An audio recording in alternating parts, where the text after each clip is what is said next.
Hi cine lovers, welcome back to our channel cinema world. Vishnu విన్యాసం శ్రీ విష్ణు గారు Nayan Sarika act చేసిన ఈ మూవీ రివ్యూ గురించి ఈరోజు మన రివ్యూలో చూద్దాం. ఈ మూవీలో పెద్దగా స్టోరీ లేకపోయినా శ్రీ విష్ణు గారు తన కామెడీ టైమింగ్తో అండ్ డైలాగ్స్తో ఈ మూవీని పర్లేదు అనిపించారు. నాకైతే ఈ మూవీ యావరేజ్ కన్నా అబవ్ యావరేజ్ అని చెప్పొచ్చు. ఈ మూవీ ఇండెప్త్ రివ్యూలకు వెళ్లే ముందు మీరు కనుక మన సినిమా వరల్డ్ ఛానల్ ఇంకా సబ్స్క్రైబ్ చేసుకోకపోతే ప్లీజ్ సబ్స్క్రైబ్ చేసుకోండి. ఇది మాకు ఎంతో మోటివేషన్ ఇస్తుంది. ఈ మూవీ స్టోరీని స్పాయిలర్స్ లేకుండా చెప్పాలి అంటే మన హీరో శ్రీకృష్ణ గారికి జాతకాలన్న వాస్తు అన్న చాలా ఎక్కువ నమ్మకం. బట్ ఇది కాదు main plot point. Main plot point వచ్చి హీరోయిన్ నయన్ సారికకి ఒక చిన్న ఇష్యూ ఉంటుంది. ఆ ఇష్యూ చుట్టూ రాసుకున్నారు ఈ స్టోరీ కథ. శ్రీ విష్ణుకి నయన్ సారిక తన లైఫ్లోకి వచ్చిన తర్వాత వచ్చిన సిచ్యువేషన్స్ ఏంటి, వాటిని ఎలా హ్యాండిల్ చేశారు అనేది ఈ మూవీ స్టోరీ.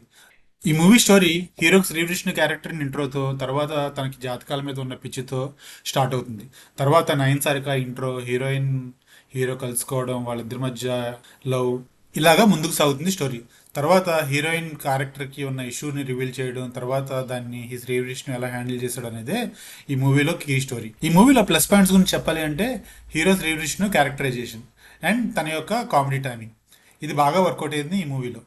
తన వన్ లైనర్స్ కానీ, మీమ్ స్టఫ్ కానీ, అండ్ తన కామెడీ టైమింగ్ కానీ, తన ఎక్స్ప్రెషన్స్ కానీ ఈ సినిమాకి చాలా యాడెడ్ అడ్వాంటేజ్.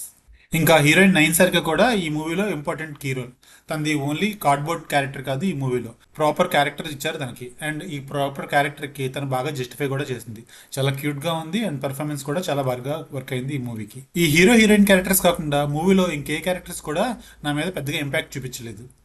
ఈ మూవీలో మొత్తం heroine characterisation and hero characterisation చుట్టూ వాళ్ళకున్న కాన్ఫ్లిక్ట్ చుట్టూ తిరిగింది. అండ్ చాలా వరకు మీమ్ స్టఫ్ వర్క్ అయింది, కొంతవరకు నవ్వు కూడా వచ్చింది నాకు. బట్ ద ప్రాబ్లమ్ ఈస్ స్టోరీలో కాన్ఫ్లిక్ట్ బాగున్నా దాన్ని ఎంగేజింగ్గా స్టోరీ narrate చేయలేకపోయాడు డైరెక్టర్. అండ్ ఈ సినిమాకి రైటర్ డైరెక్టర్ వచ్చి మారుతిరావు గారు. సినిమాలో కామెడీ స్టఫ్ అంతా బాగా narrate చేశారు, బట్ కథని ఇంకొంచెం కాన్ఫ్లిక్ట్ని బాగా ఎంగేజింగ్గా అండ్ ఆడియన్స్కి అట్రాక్టివ్గా చేసుంటే ఇంకా బాగా హిట్ అయ్యేది ఈ మూవీ. ఏదో సినిమాలో అంటాడు కదా హీరో, పార్ట్లు పార్ట్లుగా చూస్తే బాగుంది అని. అలాగే ఈ సినిమా పార్ట్లు పార్ట్లుగా చూస్తే బాగుంది, బట్ యాజ్ ఎ స్టోరీ ఈ మూవీ నన్ను కంప్లీట్గా ఎంగేజ్ చేయలేకపోయింది. అలాగని వరస్ట్ మూవీ అయితే కాదు, నన్ను ఎక్కడ బోర్ కొట్టించలేదు మూవీ. ఒక ఫ్లోలో బాగానే వెళ్ళిపోయింది. అలాగని ఫుల్ సాటిస్ఫాక్షన్తో నేను మూవీ నుంచి బయటకు వచ్చానా అంటే అది లేదు. ఓకేగా అనిపించింది మూవీ నాకు. అండ్ ఈ మూవీలో సాంగ్స్ కానీ, బ్యాక్గ్రౌండ్ మ్యూజిక్ కానీ పెద్దగా ఎలివేట్ అవ్వలేదు. అంతేకాకుండా విజువల్స్ కూడా పెద్దగా స్టాండ్అవుట్ అవ్వలేదు నాకు మూవీలో. ఇంకా ఈ మూవీ మీద ఇన్వెస్ట్ చేసి బిగ్ స్క్రీన్లో చూడొచ్చా అంటే, మీకు ఇంట్లో బోర్ కొట్టి ఇంక చేయడానికి ఏమీ లేకపోతే తప్పకుండా ఈ మూవీ మీద ఒక క్లిక్ చేయండి.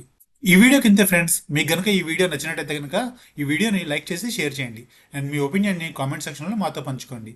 Thanks for watching this video again. By by.